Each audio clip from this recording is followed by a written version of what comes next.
all the time.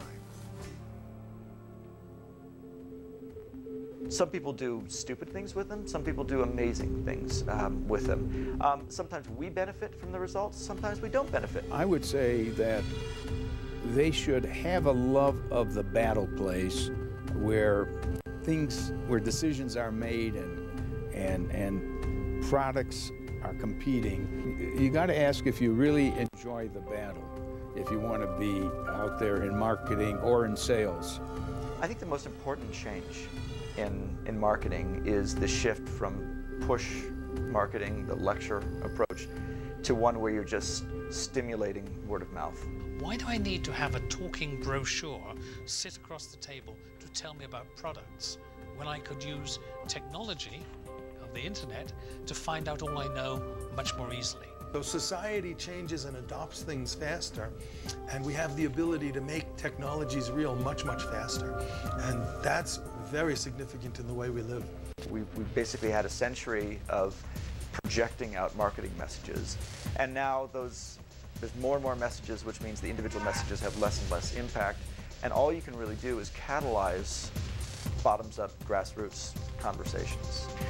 That is a symptom of the fact that the person who seems to be the logical owner of the customer experience is usually the chief marketing officer, but the chief marketing officer controls just the elements of the marketing, advertising, and promotion spend, which doesn't touch the call center, doesn't touch the interactive voice response units, usually doesn't touch the sales force, doesn't touch product design, and doesn't touch anything that's actually happening. We have to reach a point where marketing is on the board of the company as much as the CFO, Chief Financial Officer, is on the board. Marketing's voice has been small in relation to the other chief players in the company, and I'd like to see it enhanced, which is now happening with the appointment of CMOs, Chief Marketing Officers. That said, I think the toughest question then going forward is how in the world you get a bunch of functional areas within today's large-scale business corporations to work together in new ways.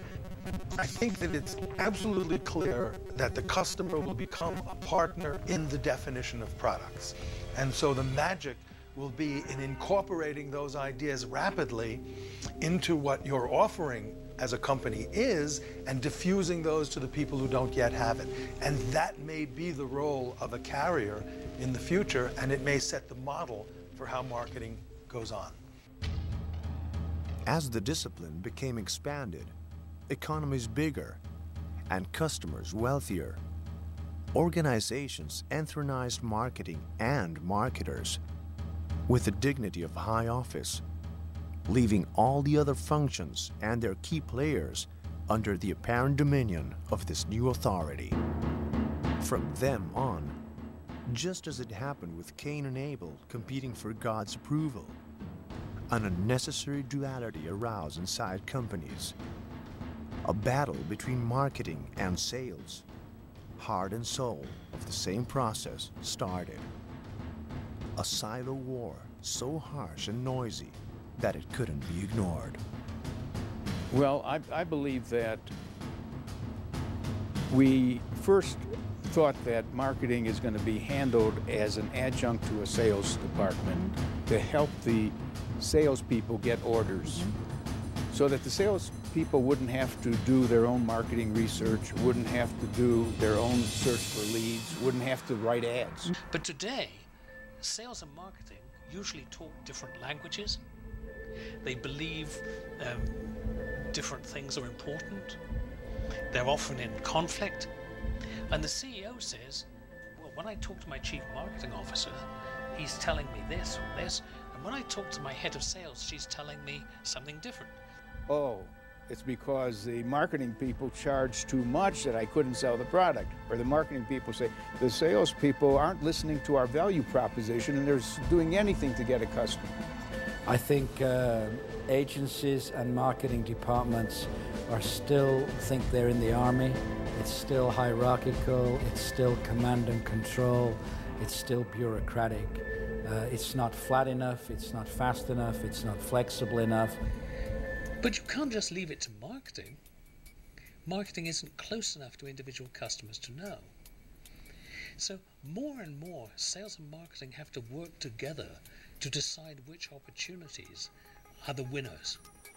Unless marketing and sales people start mingling more and aligning themselves more and reaching a point where neither blames the other if sales fall, which is an old fact, finger pointing. We can't have sales and marketing working in a silo. So we must have revenue generating processes where marketing and sales work together.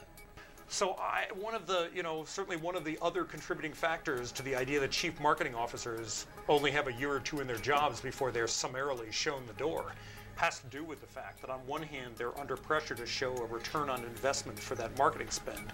And to Kotler's point, much of it defies any kind of rigorous measurement whatsoever.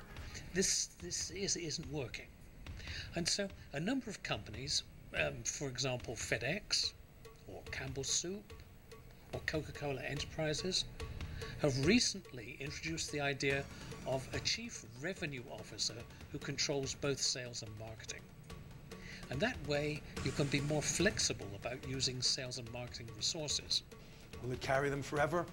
I don't know. Nothing lasts forever. But on the other hand, they have the ability to gather good people.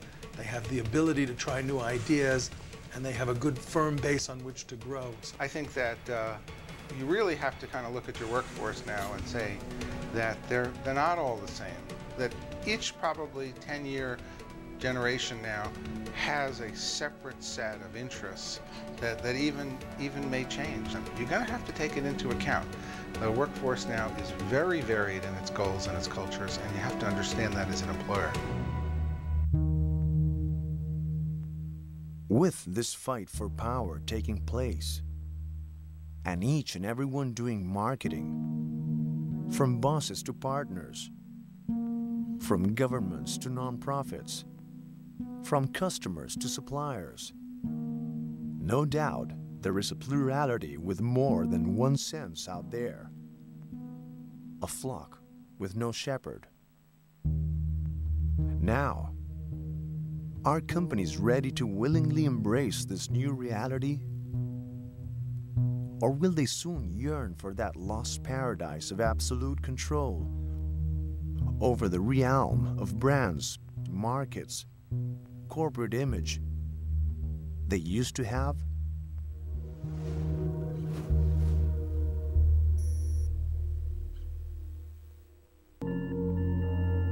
To date, the written account of marketing and its descendants, one-to-one, guerrilla, viral, mobile, convergence, gathers enough evidence to think that marketing is not simply about command of the media and control of the message. No way. Somewhat, the new marketplace, whether you have faith in it or not, wipes off the narcissistic perspective of business and wipes out those underpinnings that used to make it work as the perfect alibi. Well, I think what I really noticed is that the era of megatrends is over, and that it's no longer just about a few big trends that are out there, but that really what's happening is that people are forming smaller and smaller groups, oftentimes around 1%, and that these groups can be extremely powerful in the marketplace. So brands became commodified. They lost confidence, they lost relevance, and they lost their premium. I would say that any of those strong brands could stop advertising tomorrow and continue strong for a year, 2 or 3 before the lack of their presence in our mindset will start affecting them. And ultimately, therefore, what these corporate assets called brand equity are really worth. That's the place where it's not just a story of consumer control of media, it's about consumers creating a conversation that companies can hope to influence, but they can no longer shape, command, or control. And that shift in power or control over brands. And marketing departments need to rethink now, not about command and control, not about directing, not about selling by yelling, but about being empathetic, engaging. Frankly, you've got to give up control now of your brands and become more empathetic with consumers. Your job in marketing is to connect the brand, the idea, with the feelings of a customer. You have to just understand some of the latest techniques of micro-targeting. You have to just understand how to deliver targeted messages to targeted communities. You have to just not expect products to sell themselves on the basis of innovation, because it's a far more competitive marketplace out there than it ever was. It's what's happening in our culture and our economy as we're shifting from a hit-driven, blockbuster market to one that's epitomized by the internet with a million niches. But now, it's no longer true that your biggest customer is your most profitable. It may be in the middle market your most profitable customers lie. And as we begin to find we haven't enough resources and we have to put them where they have the most impact. We've never seen an economy before where all the input costs go down over time. They get cheaper and cheaper and cheaper until on a kind of a marginal cost basis they become zero. I think even in those mass societies that were intended for everyone to be the same, to dress the same, for there not to be differences, as soon as the rules open up a little bit, vast differences emerge, microtrends start to flourish. This ability to have complete freedom over what you charge for, what you don't charge for, the ability to have non-monetary economies, like the blogosphere, open source, all these things are only possible in a digital economy. The new businesses, the new form of free is the one that's basically entirely the digital realm. So, the still life of traditional marketing burst open, and more powerful consumers, with technology, both as minister and usherer, went in twos and twos onto social networks, wikis, blogs, for convenience and shelter from the flood, from the bombardment of brands, thus creating, half willingly, half reluctant, a new breed in the species of marketers. Holy cow. I mean, if they're right, I'm so lucky. I'm in the right place at the right time. I happen to be present and understand the core enabling technology of the 21st century. One went through pre-Facebook, one went through after Facebook. One went through pre-cell phone, one went through after cell phone. One went through before MySpace or Twitter or SMS, and another went through after. Still completely convinced that digital technology is the most powerful force of our time. In many ways, it is not a matter of technology now. So I don't know that the right thing to do is to think about what the next technology is. Now it's a matter of society. In fact, there's a cycle now between seeing something on TV or reading it in the paper, responding online, and then let's say 1 million people respond, and then they report 1 million people responded, and then another 1 million people respond. And this is changing the way that we're able to market.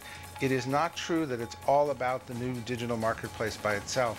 It's all about, I think, the unity of these two places and their ability to reach people and to let people act and move.